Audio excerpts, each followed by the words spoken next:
오늘 우리에게 주신 하나님의 말씀은 구약성경 출애굽기 34장 18절에서 35절까지입니다. 좀 길은데 함께 보겠습니다.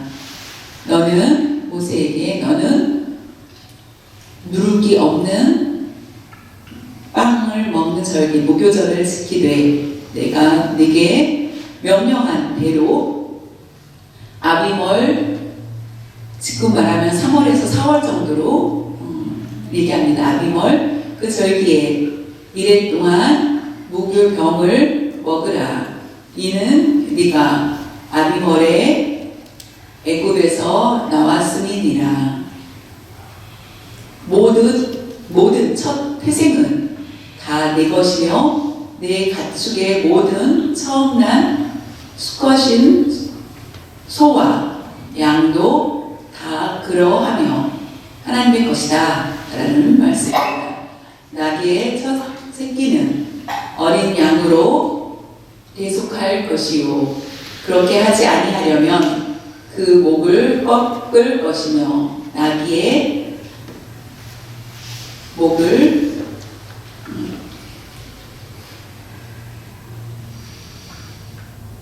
꺾으라.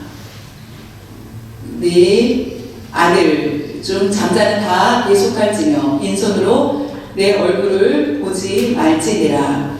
너는 엿새 동안 일하고 일곱째 날에는 쉴지니 밭 갈 때에나 거둘 때에도 쉴지며 77절 곧 맥주의 소실절을 지키고 새말에 너희의 모든 남 22절 다시 새말에는 수장절을 지키라.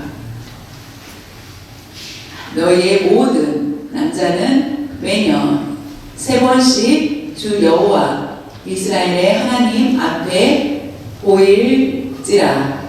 내가 이방 나라들을 내 앞에서 쫓아내고 내 지경을 넓히리니 네가 매년 3번씩 여호와 내 하나님을 뵈려고 올 때에 아무도 내 땅을 탐내지 못하리라. 너는 내 제물에 피를 유교병과 함께 드리지 말며 유월절 제물을 아침까지 두지 말지며 내 토지 소상에 처음 익은 것을 가져다가 내 하나님 여호와의 전에 드릴지며 너는 염소 새끼를 그 어미의 젖으로 삼지 말지니라. 여호와께서 모세에게 이르시되 너는 이 말들을 기록하라. 내가 이 말들의 뜻대로 너와 이스라엘과 언약을 세웠음이니라 하시니라.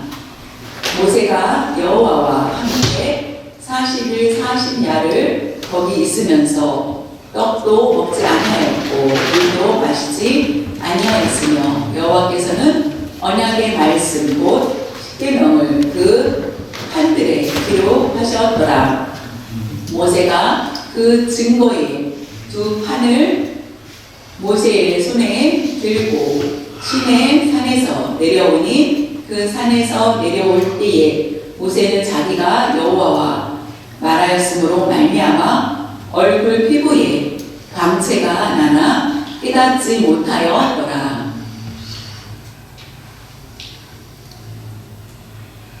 아론과 온 이스라엘 자손이 모세를 볼 때에 모세의 얼굴 피부에 광채가 남을 보고 그에게 가까이 하기를 두려워하더니 모세가 그들을 부르매 아론과 회중의 모든 어른이 모세에게로 오고 모세가 그들과 말하니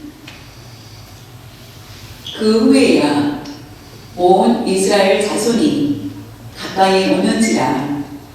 모세가 여호와께서 시내 산에서 자기에게 이르신 말씀을 다 그들에게 명령하고 모세가 그들에게 말하기를 마치고 수건으로 자기 얼굴을 가렸더라. 그러나 모세가 여호와 앞에 들어가서 함께 말할 그때에는 나오기까지 수건을 벗고 있다가 나와서는 그 명령하신 일을 이스라엘 자손에게 전하며 이스라엘 자손이 모세의 얼굴에 광채를 봄으로 모세가 여호와께 말하러 들어가기까지 다시 수건으로 자기 얼굴을 가렸더라. 아멘. 오늘 우리가 함께 본문 출애굽기는 아주 길어서 한 절 한 절 하지 않고요. 우리가 중요한 그 말씀을 같이 나누려고 합니다. 오늘 본문 전에는 어땠습니까? 이스라엘 백성들과 하나님께서 언약을 맺으셨습니다. 그런데 얼마 후에 이스라엘 백성들이 하나님께서 주신 그 언약을 거역합니다. 불순종합니다. 그때 하나님이 진노하셨고 이스라엘 백성들을 모두 진멸하려고 하였을 때 모세가 하나님께 강권하여서 말씀드립니다. 그때 하나님께서는 그 뜻을 돌이켜서 이스라엘 백성들을 용서하여 주시고 다시 이스라엘 백성과 언약을 세운 것이 지난번에 말씀드린 것입니다. 이스라엘 백성들은 하나님의 언약에 대해서 불순종하였고 하나님께서 그들이를 하나님은 여전히 그럼에도 불구하고 사랑하셨습니다. 그리고 그들에게 다시 언약을 세워주시는 것을 볼 수 있습니다. 그 언약은 하나님과 모세가 시내 산에서 말씀을 나누는 것을 볼 수 있습니다. 다시 시내산에 올라간 모세는 하나님과 40일 동안 있게 됩니다. 하나님의 말씀을 듣고 하나님의 말씀을 새기고 하나님께서 주신 그 말씀을 가지고 다시 내려오는 것을 볼 수 있습니다. 그 내용 중에 하나님께서는 절기를 다시 한번 그에게 설명하는 것을 볼 수 있습니다. 전에 말씀을 주셨는데도 불구하고 이와 같이 우상숭배, 금송아지를 섬긴 그들을 하나님을 무시하고 우상을 섬긴 그들에게 다시 한번 깨닫게 하기 위해서 절기에 대해서 말씀해 주고 있습니다. 우리는 예수님을 믿습니다. 그런데 항상 믿음과 물 통하여서 믿음을 갖게 된 것에 감사하며 하나님을 찬양하는 삶을 살아야 된다는 것입니다. 하나님의 은혜를 알지 못한다면 우리는 하나님을 찬양할 수 없게 됩니다. 하나님을 기억하라 라고 하시는데 하나님을 기억하십시오 라는 제목을 가지고 말씀을 함께 나누겠습니다. 출애굽기 34장 18절에 보면 너는 무교절을 지키되 내가 네게 명령한 대로 아비몰 그 절기에 3월에서 4월에 있을 그 절기에 1일 동안 무교병을 먹으라. 이는 네가 아비몰의 애굽에서 나왔음이니라. 모든 첫 태생은 다 하나님의 것이며 내 가축의 모든 처음 난 수컷인 소와 양도 다 그러하며. 다시 18절을 보겠습니다. 여기 보면은 무교절이 나옵니다. 누룩을 넣지 않은 딱딱한 빵을 말합니다. 무교절을 지키라. 이것은 유월절과의 관계를 얘기합니다. 유월절에 하루는 유월절을 지키고 그 다음 날부터 7일 동안은 무교절을 지키는 것을 말씀하시는 것입니다. 누룩이 없는 딱딱한 빵을 먹으면서 쓴 나물을 먹으면서 7일 동안 그 절기를 잘 지키라라고 얘기합니다. 유월절은 무엇이었습니까? 애굽에서 노예 생활했던 이스라엘을 해방된 날을 얘기합니다. 해방된 날, 그것은 야곱의 아들들이 애굽으로 오게 됩니다. 그래서 그곳에서 많은 자녀들을 낳게 됩니다. 요셉이 있을 때는 이스라엘 사람들을 괴롭히지 않았습니다. 근데 요셉이 죽은 후에는 결국 이스라엘 사람들은 모두 노예로서의 삶을 살 수밖에 없습니다. 소망이 없는 그들, 미래가를 알 수 없는 그들, 어둠 가운데 있었던 이스라엘 백성들은 애굽에서 노예 생활할 때에 그곳에서 하나님은 그들을 구원하십니다. 이스라엘 백성이 나를 도와주십시오라고 한 것이 아니라 하나님께서 먼저 그들을 해방시킵니다. 이것이 바로 아브라함에게 약속하신 그 약속을 이루시기 위해서 성취하시기 위한 것이었고, 그 날이 바로 유월절이었고 무교절을 지키게 하였던 것을 볼 수 있습니다. 이 모든 하신 일이 바로 하나님이 하셨다는 것을 그들이 알 수 있게 하신 것입니다. 7일 동안 하나님이 하신 일을 너희들은 기억을 해라 라는 것.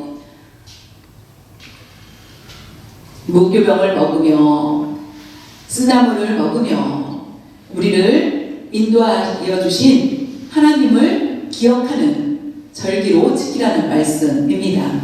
오늘날 우리는 어떻습니까? 예수님께서 십자가에 달려 들어가셨습니다. 그리고 다시 부활하셨습니다. 그것은 바로 우리에게 구원을 이루게 하여 주신 것입니다. 다른 방법으로는, 우리가 예수님이 아닌 다른 방법으로는 우리는 구원을 받을 수 없습니다. 예수 그리스도가 아니면 우리에게 소망이 없습니다. 예수 그리스도만이 우리의 소망이요, 우리의 구원자가 되신다는 것입니다. 그래서 하나님의 은혜가 얼마나 큰지를 기억하는 것이 무교절을 지키는 것과 같습니다. 어제 하나님의 은혜가 있었습니다. 그것을 기억하고 있겠지요. 일주일 동안 하나님께서 도와주신 것을 우리는 기억하고 감사해야 됩니다. 1년을 돌아보십시오. 우리에게 주신 많은 것들, 하나님이 먹여주시고 돌봐주신 것을 생각할 때 너무나 큰 은혜가 아닐 수 없습니다. 하나님께서 우리를 구원해 주셨다는 것, 이것이 가장 큰 우리에게 감사가 됩니다. 모든 첫 태생은 다 하나님의 것이다, 내 것이며, 이 말씀은 유월절과의 관계가 있습니다. 우리가 잘 아는 것처럼 애굽에서 있었을 때의 10번째 장이 무엇이었습니까? 장자의 죽음이었죠. 그것에 대해서 볼 때에 장자의 죽음에 대한 것은 하나님께서 명령하여서 천사가 와서 애굽에 있는 장자들을 모두 죽게 합니다. 애굽 사람만이 아니라 모든 장자를 죽이라 라고 말씀하셨습니다. 그런데 천사가 왔을 때 모든 장자가 죽을 것이다. 그런데 양의 피를 문설주에 바른 집은 넘어갈 것이다 라는 것을 하나님께서는 모세에게 말씀합니다. 그것이 바로 유월절입니다. 넘어가다, 이 뜻을 가지고 있는 유월절. 거기에서는 이스라엘만이 아니라 모든 장자가 죽게 되는데 하나님의 말씀대로 순종한 집은 살게 됩니다.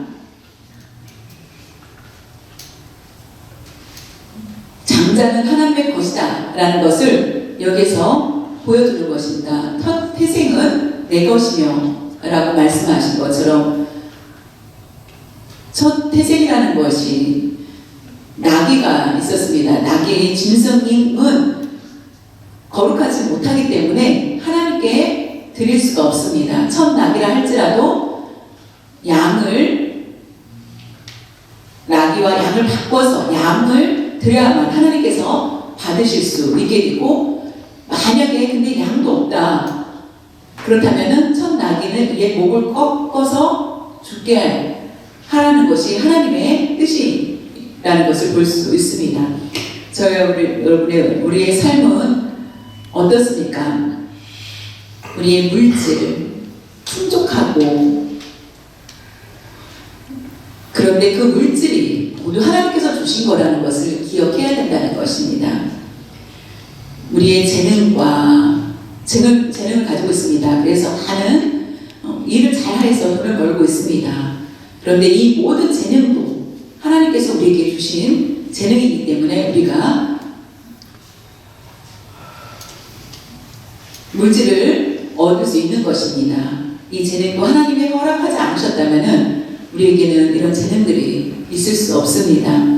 하나님께서 주신 모든 것들로 인하여서 우리는 풍족하였고, 우리는 하나님의 은혜로 말미암아서 내 삶을 잘 안전하게 유지할 수 있는 것입니다. 내가 가지고 있는 것을 하나님께서 청지기로서 우리에게 맡겨주셨고, 그 물질을 잘 돌보라 라고 우리에게 명령하신 것입니다. 그렇기 때문에 우리는 나의 모든 것이 하나님의 것이라는 것을 기억할 수 있기를 바랍니다. 내 것이 아니라 모두 하나님의 것이다 라고 할 때는 하나님의 은혜를 우리는 기억할 수 있습니다. 하나님의 은혜를 안다면 우리는 이 모든 것이 내 것이 아니고 하나님의 것입니다 라고 고백할 수 있고, 우리의 삶의 모습도 변화가 일어날 수 있다는 것입니다. 무교절은 하나님의 역사하심, 그것을 통하여서 우리를 구원해 주시기 위한 절기라는 것이고요. 두 번째로는 출애굽기 34장 21절에서 22절을 보겠습니다. 너는 엿새 동안 일하고 일곱째 날에는 쉴지니 밭 갈 때에나 거둘 때에도 쉴지며 6일을 일하고 일곱째 날 쉬라 라고 명령하신 것입니다. 그래서 일주일은 7일을 얘기하죠.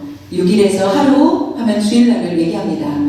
여기서 말하는 것은 토요일날을 쉬는 안식일을 얘기합니다. 하루를 쉬고 6일을 일하고 하루를 쉰다 라는 것, 7일 중에서. 그런데 이 6일을 일하고 안식일을 지키는 것,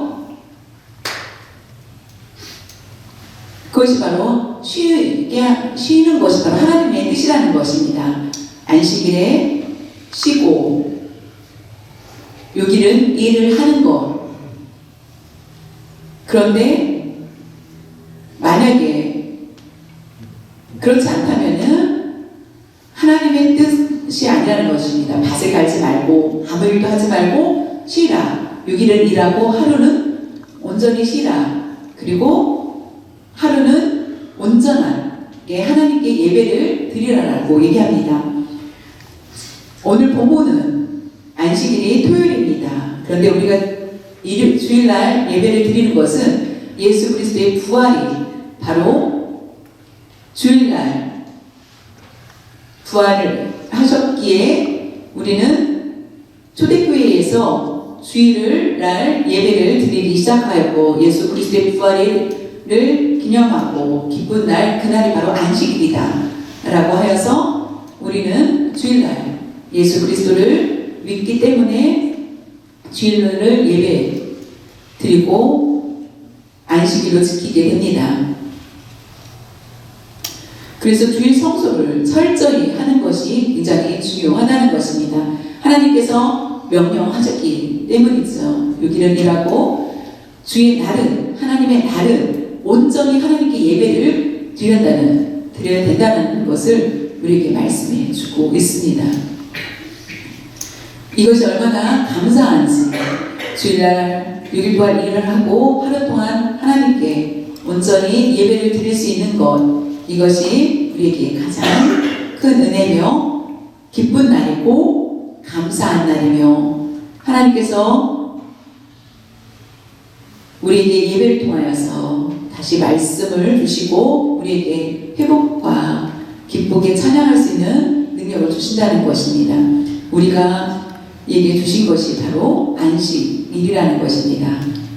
77절 곧 맥주의 초실절을 지키고 라고 하는데, 처음 열매를 말합니다. 초실절은 지키고 생활에는 수장절을 지키라. 창고를 얘기합니다. 창고에 넣는 것, 수장절은 창고에 넣는 것. 77절이라고 말한 것은 맥주 소득을 하였는 것, 보리를 수확하였을 때에 첫 열매를 얘기합니다. 보리를 수확하는 첫 열매를 하나님께 드리며 기쁨으로 그날을 지키는 것, 그것이 바로 77절을 얘기합니다.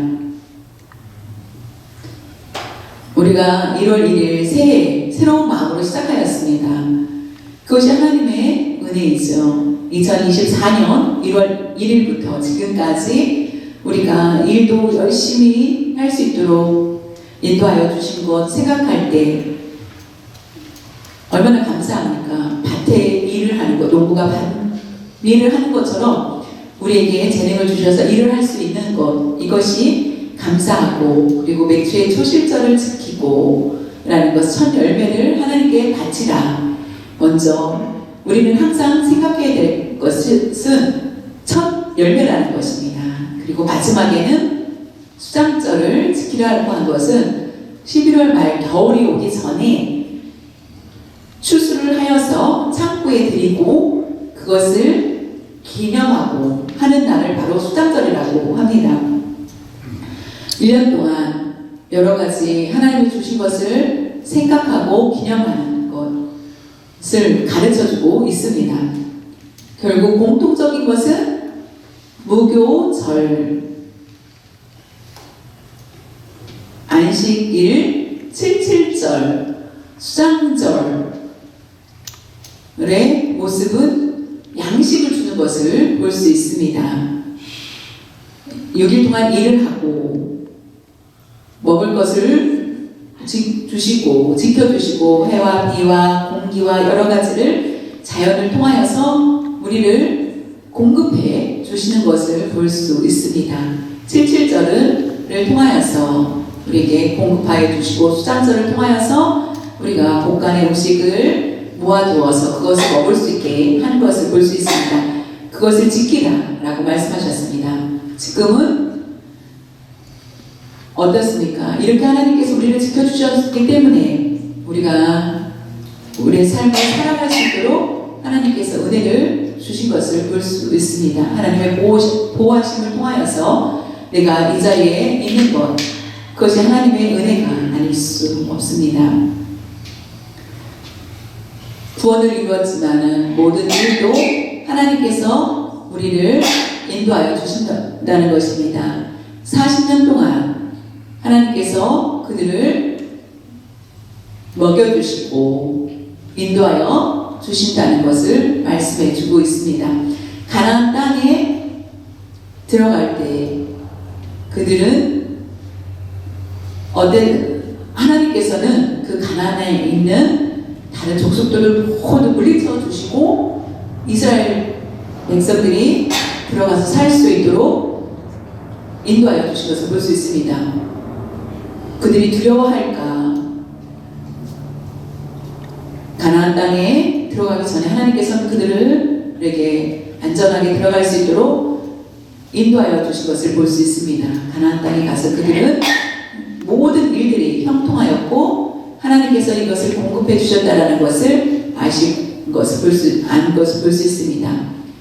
그래서 77절과 수장절을 지키라고 하나님은 말씀하십니다. 하나님께서 우리에게 공급해 주신 것들을 우리가 생각해 볼 수 있기를 바랍니다.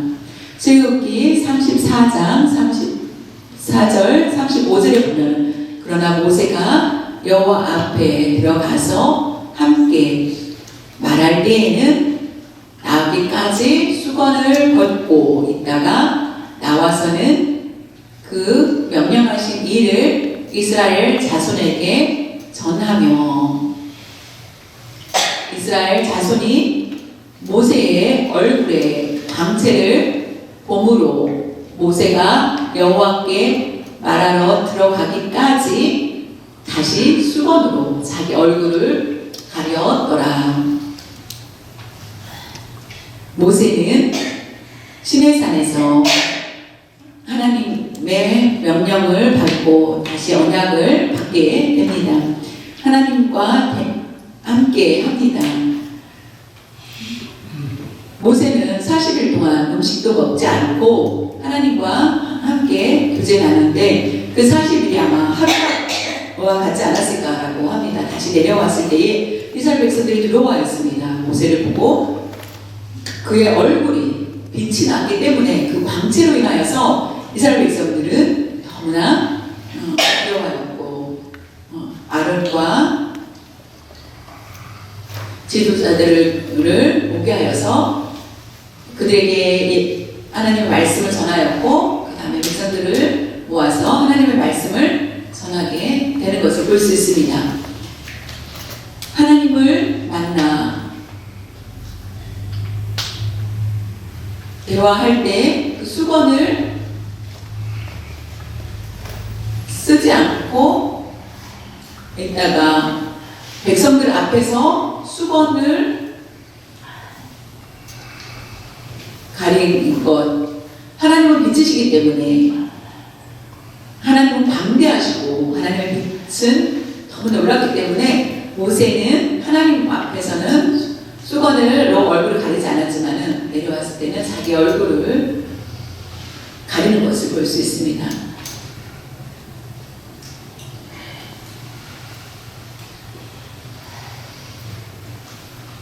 우리를 도구로 사용하신 것이 얼마나 감사한지. 도구라는 것은 우리가 볼펜이 있습니다. 볼펜이 있어야 볼펜은 우리에게 글씨를 쓸 수 있습니다. 그런데 우리가 손으로 글씨를 쓰지 않고 그냥 볼펜을 놔두면은 그 볼펜은 쓸모가 없는 볼펜이 될 수밖에 없습니다. 볼펜으로서의 의무를 다하기 위해서는 누군가의 손에 의해서 쓰여져야만 그 볼펜은 자기의 의무를 다하는 것입니다.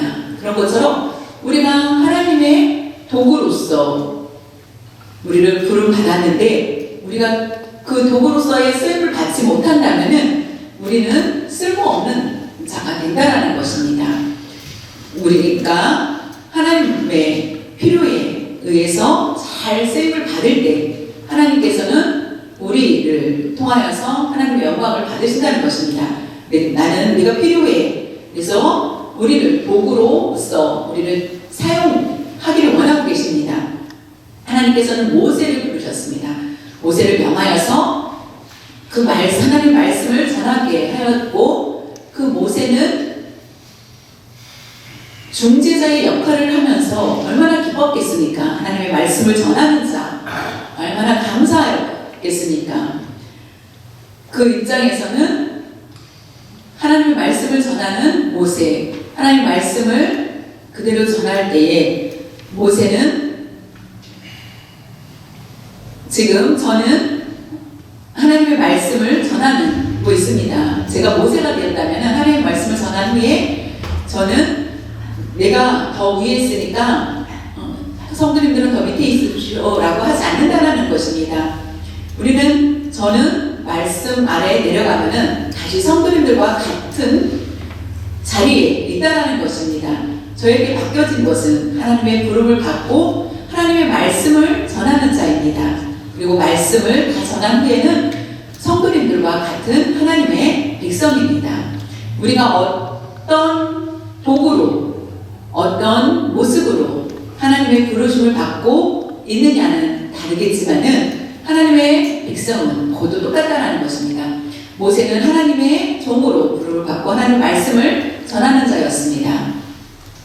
그리고 다시 백성들과 같아지는 것을 볼 수 있습니다. 마태복음 5장 14절과 16절에 보면 너희는 세상의 빛이라 산 위에 있는 동네가 숨겨지지 못할 것이요 사람이 등불을 켜서 말 아래에 두지 아니하고 등경 위에 두나니 이러므로 집 안 모든 사람에게 비치느니라.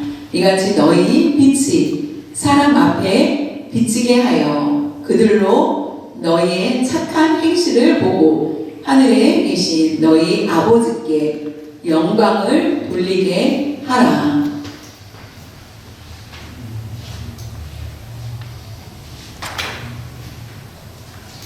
예수님께서는 말씀하셨습니다. 너희는 세상의 빛이다. 이 말씀은 너희는 세상의 빛이 되라, 연습해라, 그래서 가르치라 이것이 아니라 나는 동아인입니다. 여러분, 이 사람은 듣지 못하고 말하지 못한다 라고 하는 것처럼 이미 우리는 하나님께서 빛으로 만들어주셨다라는 것입니다. 빛이다, 이다라고 한 것입니다. 너희는 세상의 빛이다. 빛이 되라가 아니라 빛이다 라는 것입니다. 근데 주님, 저는 완전히 아직도 변화되지 못하였습니다 라고 하지만은 이미 예수님은 우리를 불러 세상의 빛이라고 말씀해 주셨다라는 것입니다. 이것은 바로 우리에게 도구다. 너는 세상의 빛이다. 그러니 그 도구로서의 빛으로서의 삶을 잘 살라라는 것입니다. 산 위에 있는 동네가 숨기지 못한다. 내가 예수를 믿고 나는 그것을 드러내지 않는다라고 할지라도 이 사람은 예수를 믿는 사람이야, 이 사람은 그리스도인이야 라고 하는 말을 들어야 된다는 것입니다. 옛날에 이 사람은 이 행동이 올바르지 않았는데 이 사람이 이렇게 변화가 되었어, 이 사람은 예수를 믿는 사람이야 라고 할 정도로, 그래서 숨기지 못한 예수님의 사람이라는 것을 보일 수 있어야 된다는 것입니다. 그것이 세상의 빛이라는 것입니다. 사람이 등불을 켜서 말 아래에, 여러분 쌀을 대는 말을 아시죠? 거기에다가 등불을 감춰 두었습니다. 감춰 두었는데 등불을 켜서 말 아래에 두지 아니하고 등경 위에 두나니, 등경 받침대 위에 둘 때에만이 그 등불이 빛을 발하게 됩니다. 그러므로 집안 모든 사람에게 비추느니라. 예수를 믿는 사람은 자연히 빛이 비춰야만 된다는 것입니다. 그것이 바로 예수 그리스도의 향기를 드러내는 것입니다. 나의 몸을 거룩한 빛으로 비추는 것을 바로 하나님께서 우리와 함께 하시는 것입니다. 여러분이 어둡고 빛을 비추지 못하고 부정적이고 한다면은 그것은 하나님의 사람으로서의 삶을 온전히 살지 못한다는 것입니다. 우리는 다른 사람에게 밝은 빛을 드러내야만 된다는 것입니다. 빛이 있을 때는 사람들이 우리를 이게 나쁜 말들을 하지 않는다는 것입니다. 이와 같이 너희 빛이 사람 앞에 비치게 하여 그들로 너희 착한 행실을 보고 하늘에 계신 너희 아버지께 영광을 돌리게 하라. 하나님께 감사하죠.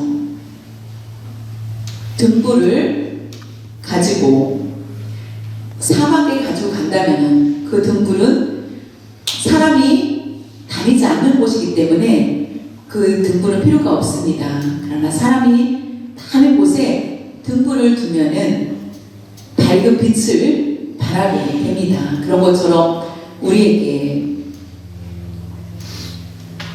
세상에 들어가 빛을 비출 수 있는 사람이 되게 하여 주셨다는 것입니다. 그것은 우리에게 하나님의 영광을 드러내는 사람이 되라 라고 하신 말씀입니다. 그래서 우리는 너무나 귀한 사람입니다. 모세의 얼굴에서 빛이 비친 것처럼 우리도 세상에서 하나님의 빛을 바라는 되야만 합니다. 나는 너무나 가치 없고 사람들 앞에 설 수 없는 필요 없는 존재 같은 나지만은 하나님께서 은혜를 내려주셨고 나를 통하여서 나의 가족과 친척 사람들에게 귀한 사람으로 나를 사용해 주신다는 것이 얼마나 감사한 일입니까? 하나님의 은혜를 기억하며 사는 사람은 하나님을 사랑하는 자입니다.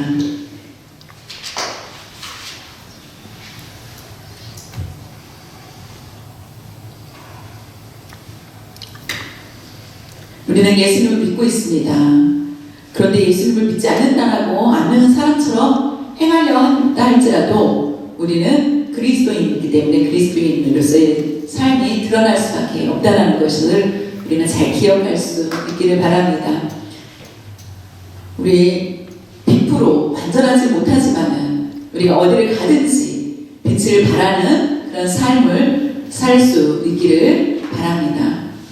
하나님의 도구로서 잘 쓰임받아서 하나님께 예배 드릴 때마다 다시 그 등잔에 기름을 채우는 것처럼 하나님의 말씀을 통하여서 다시 채움받고 또 세상으로 나가고 주일날 말씀으로 채우고 또 세상으로 나가서 하나님께 영광 돌릴 수 있는 여러분들 모두 되실 수 있기를 바랍니다.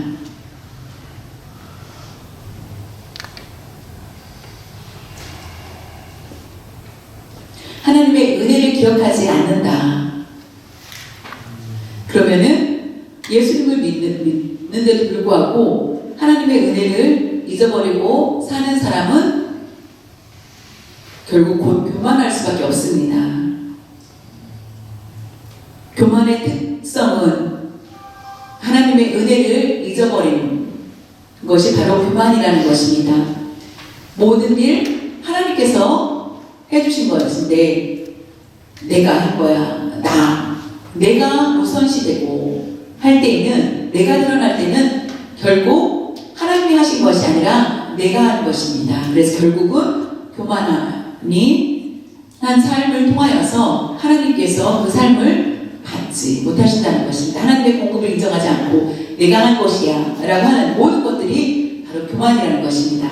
그리스도인은 하나님의 은혜에 대해서 알고 기억하고 감사할 줄 아는 사람이 되어야 한다는 것입니다.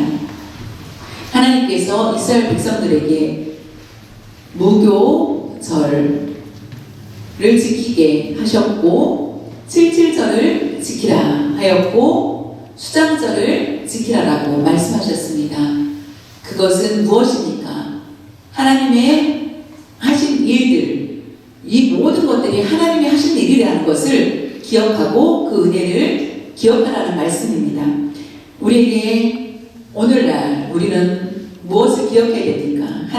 예수 그리스도의 십자가의 은혜, 예수 그리스도로 말미암아 우리가 구원받은 것을 기억을 해야 된다는 것입니다. 예수를 믿고 지금까지 삶에 통하여서 우리는 낯선 나라, 우리가 생각지 못했던 미국에서 살고 있습니다. 그런데 우리는 기적 같은 삶을 살고 있습니다. 우리의 자녀들이 잘 살고 있는 그런 모습들, 아이들도 잘 키우고 하는 그런 모습들, 이것이 바로 하나님의 도우심이 있었다라는 것입니다. 그런 겸손히 하나님께 감사하며 살 수 있기를 바랍니다. 우리에게 베풀어 주신 셀 수 없는 많은 은혜들 생각하며 살아계신 하나님께 영광을 돌리는 그런 삶이 될 수 있기를 바라며 하나님의 명령이라면 무조건 순종해야 됩니다. 우리가 빛을 라고 말씀하셨기 때문에 그 빛을 발할 수 있는 그런 삶을 살 수 있기를 바랍니다. 하나님의 은혜를 날마다 기억하며 감사와 찬양을 드리는 성도님들 모두 되시기를 바랍니다.